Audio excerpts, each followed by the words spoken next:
నేను మరలా నా పూర్వస్థితిని పొందుకోవాలని కోరుతున్నాను. అసూయ లేని ఆ మధురమైన జీవితం నాకు కావాలి. ఒకప్పుడు దేవునితో నేను చాలా చక్కగా సహవాసం చేసేదాన్ని, గంటల గంటలు ప్రార్థన అన్నా కూడా చాలా ఆసక్తిగా ఉండేదాన్ని. కానీ ఈరోజు నాకు 5 నిమిషాలు ప్రార్థన చేసేసరికి ఏదో ఒకలాంటి బోర్ ఫీల్ అయిపోతున్నా. ఒక 5 నిమిషాల వాక్యం చదివేసరికి నీకన్నీ తెలుసు కదా, ఇంకేం చదువుతావనే అపవాది ప్రేరణకు లోబడిపోయి బైబిల్ చదవలేకపోతున్నా, దేవుని మందిరానికి రాలేకపోతున్నాను.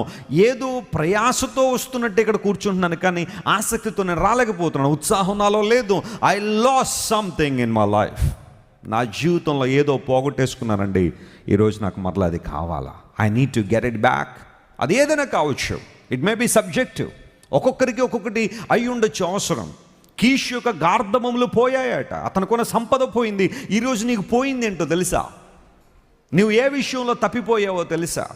ఏ విషయంలో రెస్టోర్ చేయబడాలని ఆశిస్తున్నావో నీకు అవగాహన ఉందా?